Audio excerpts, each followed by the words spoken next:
So Davros's plan was something along the lines of, "Oh, doctor, old friend, I'm dying.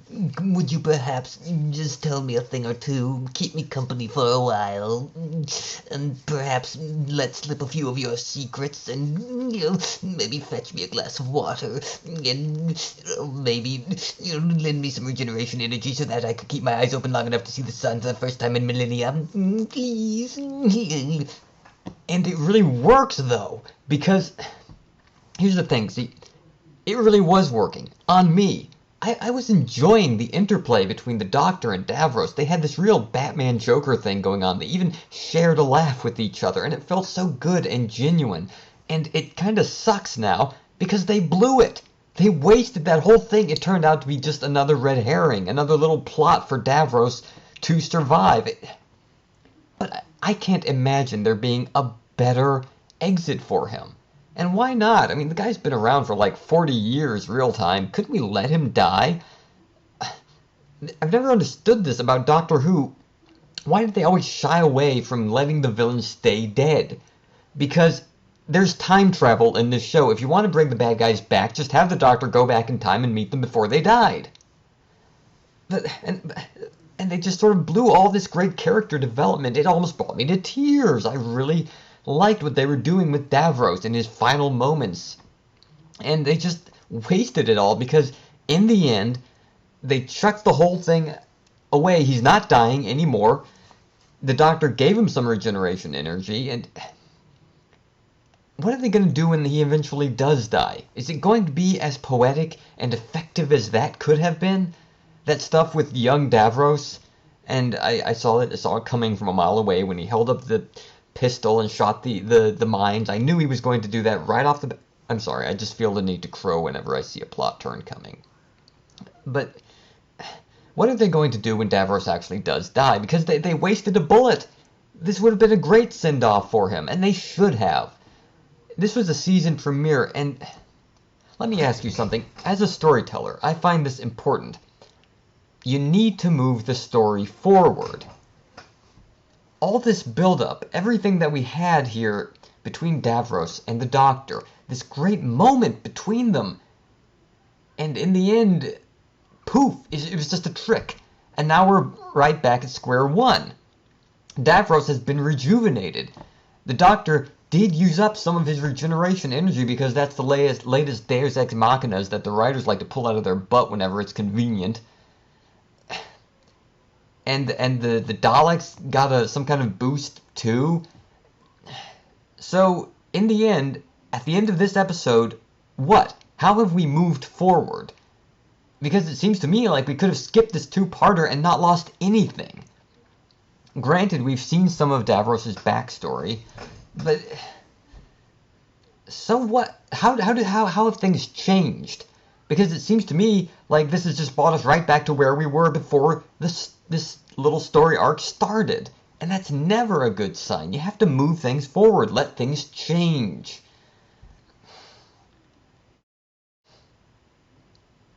And what about Bors? What happened to that guy? Poor guy, he had a thing coming out of his head and he was a Dalek zombie. What about him? Poor guy. That's a sad ending for him. There was a lot to like in this episode, in this two-parter, but there's a lot to dislike. For instance, also, am I the only one who's gotten sick of Missy, the mistress, the female master? Because frankly, her whole Betty Bonkers, I'm so crazy routine, it's gotten old, alright? It's like, yes, okay, we get it, she's crazy, she's nutty, she's dancing around being the evil Mary Poppins. Yeah, just tone it down already. I don't want to see her do the silly voices anymore. It's gotten old with her. Arguably, it got old with the Doctor. So, yes, she's zany, she's evil. Move on. And another thing, how is it that Mercy gets programmed into generational DNA because of a childhood experience? What? So So Clara is able to escape from the Dalek shell because she is able to enunciate the term mercy, because the Doctor was nice to Davros when he was a little kid.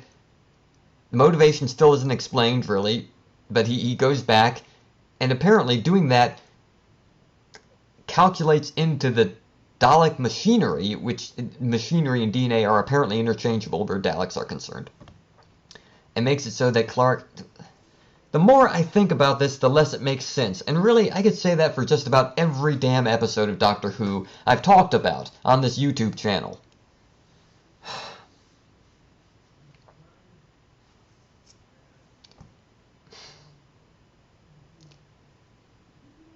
And really, what was the Doctor's plan anyway? Davros ostensibly tricks him into giving him regeneration energy. And now, of course, there's this prophecy that there's going to be a hybrid Dalek and Time Lord. Yeah. Just pulled that out of their butts, too. Lots of room in the writers' butts. And that's going to be an overarching story thread, I suppose. I don't know. I don't even care. But, seriously, do you believe that? Do you buy that? That the Doctor saw it coming? That he knew what was going on the whole time? Because I don't. Really. I don't. There is no way. He thought that Clara was dead, so it goes to follow that he must have thought that the mistress, that Missy was dead. Or did he not? Did he know that Missy would come in there, guns a-blazing, and save him from the Time Lord milking machine? How could he have possibly known that that would happen? That Missy would come in there and deactivate the thing from draining him of his regenerative abilities, or whatever. He couldn't have known. So what was his plan? It seems to me much more likely that he was just straight up tricked. And he was trying to save face. Like, oh, I knew it all the time. Because otherwise, what was the point? Why couldn't he have just let Davros die? Oh, Doctor, would you mind terribly, please? Well, okay, I do have this special regenerative ability that I could give to you. Okay, fine. What? And he did that so that the sewer Daleks, which are apparently plugged into the Dalek mainframe, could revolt. So the Daleks' basement got flooded. So what? Davros is still out there. Plenty of Daleks are still out there. The ends do not justify the means, Doctor. This payoff does not seem justified at all. There's no justification for that. He could have just let Davros say, well, you want to open your eyes to see the sunset? I'm sorry, I can't help you there. But, I'll hold your hand, buddy. What then? Davros would have kicked the bucket. Oh, darn it. Why did he do that? Did he really want to make a mess for the Daleks? Make them drag out their Dalek mops and brooms and have to clean up the place? That seems to be the only downside that the Daleks are facing from this plan. Should have just let Davros die. This would have been a great send-off for him.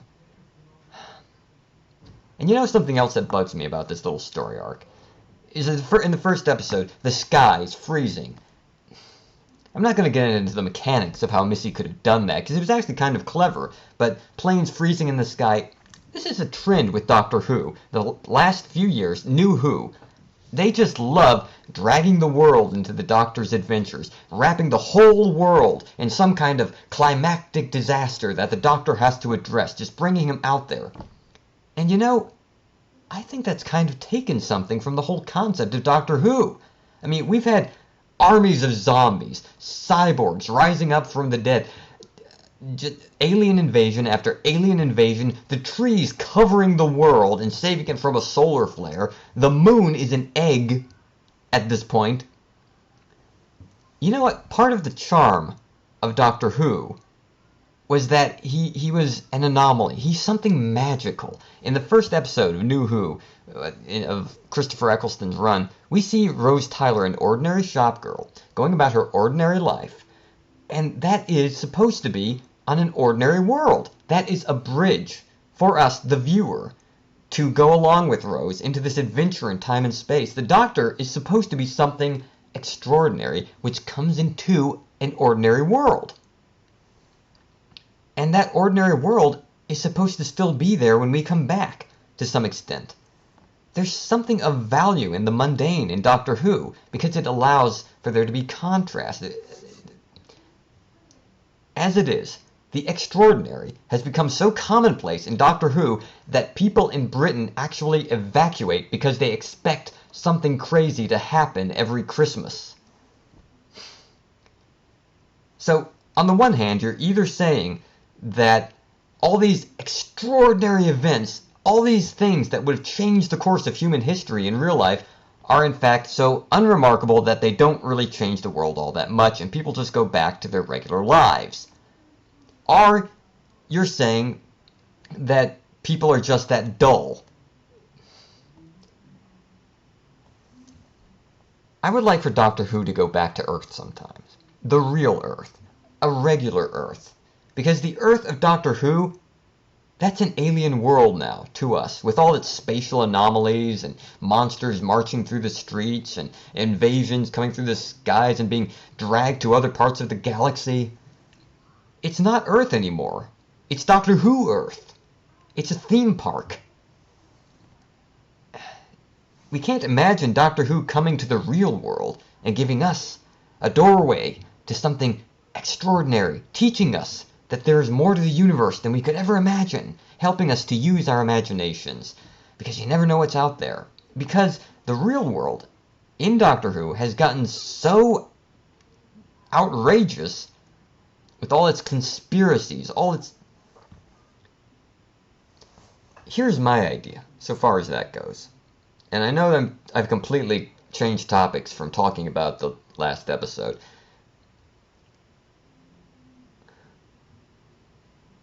The Doctor finds a way to bring Gallifrey back into the universe proper. This is my plan. But there's a catch. For whatever reason, he and Gallifrey cannot exist in the same time and space.